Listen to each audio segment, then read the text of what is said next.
Hello guys, Samuel 100% a edition of PowerPoint. This is called our very own History of Ireland. It's a long presentation, requires a lot of readings, a lot of slide reading, and a lot of cultures, lands, introduction, the Celtic, finance, the economy, and so on. So now I'm going to go and start off with the title page.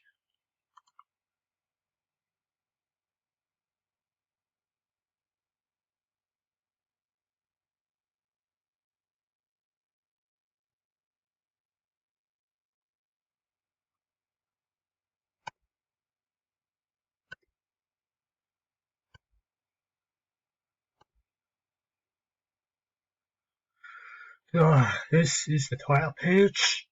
Is History of Ireland. That is my name on the bottom. And your very own Irish flag to represent the country, and the background is shamrocks, and so excellent is a very good Irish colour. Now we're going to start off with the first part of the history of Ireland with the introduction to Ireland. The introduction to Ireland. The emergence of Ireland as an independent country is a fairly recent phenomenon.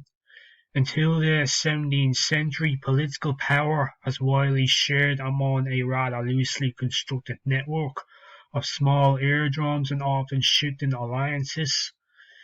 Following the so-called Flight of the Earls after an unsuccessful uprising in the early 17th century, Ireland effectively became an English colony.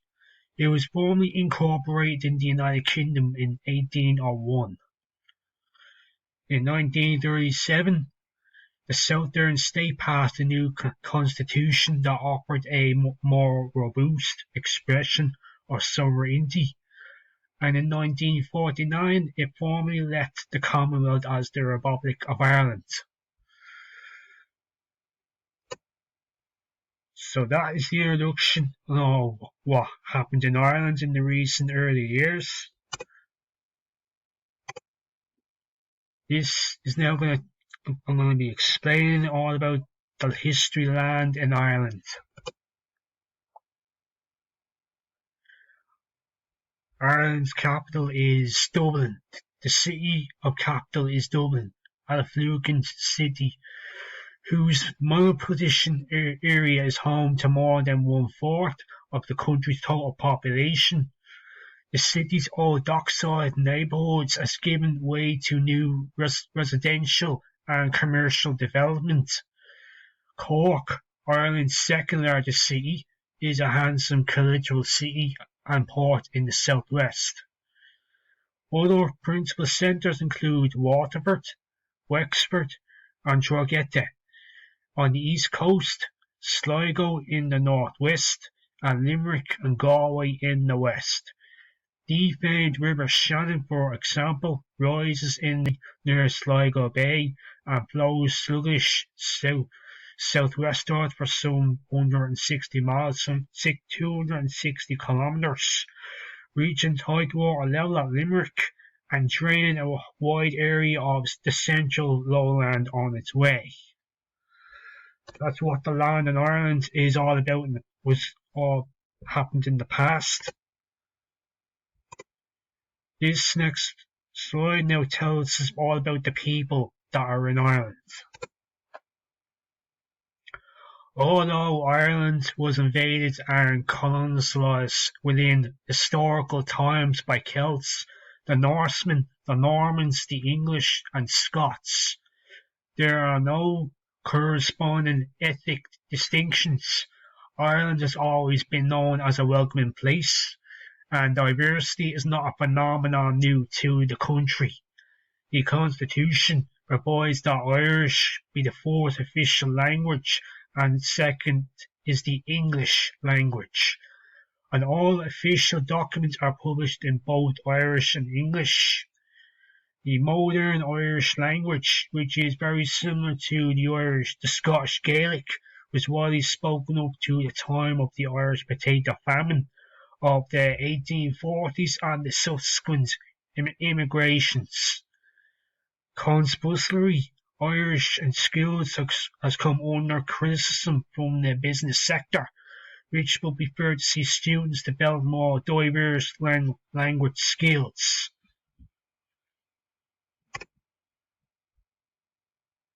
This next slide in the history of Ireland tells us all about the economy in Ireland. Ireland has a mixed economy. The Constitution provides that the state shall favour private initiative in industry and commerce, but the state may provide essential services and promote development projects in the absence of private initiatives. The advent of a single European market in the 1900s encouraged many of these enterprises to privatise and become more competitive. Ireland's only high technology sector, made attractive by a very low 12.5% corporate tax rate, spurred economic growth during the 1900s and helped reduce unemployment to historical low levels. Still focused on the high growth, Ireland's political leadership and its banking sector turned to the mortgage and construction industries to maintain growth. So that's the economy in Ireland. In 2008, that's when the financial crisis in Ireland started. It caused a massive crash down and caused a lot of problems in the banks. Now I'm going to move on. Next slide is to tell us about the agriculture in Ireland. Once the mainstay of the national economy, agriculture continues to be important. Most of Ireland's agricultural land is used as pasture or for growing hay. The climate fosters abundant vegetable and other plant growth and is particularly beneficial to the rich grasslands and enable grassland stock to be kept on pasturing almost year-round. Most farms in Ireland are family farms. Only a small percentage of those employed in agricultural work is hired labour. Mixed farming is the general pattern, with the production of beef cattle tending to predominate in the Midlands and dairy farming in the south. Cereal growing is an important activity in the east and southeast. Sheep raising is widespread on the rugged hills and mountain slopes throughout the country.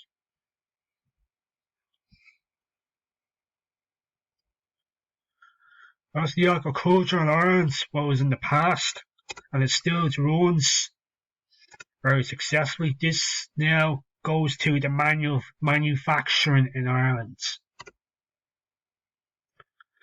Until World War II and for some years after it, official manufacturing nationalistic and protectionist. High tariffs and quotas protected young industries, which provided badly needed employment and helped to supply the home market, but which had little or no export potential.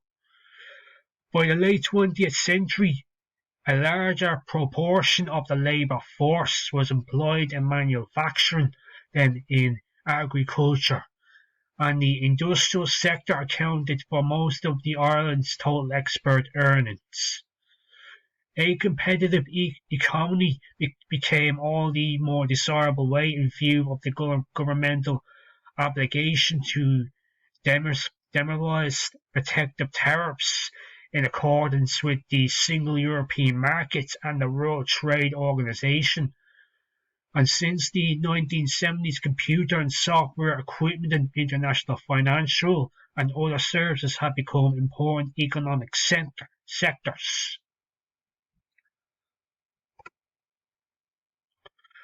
Let's move on to the next slide.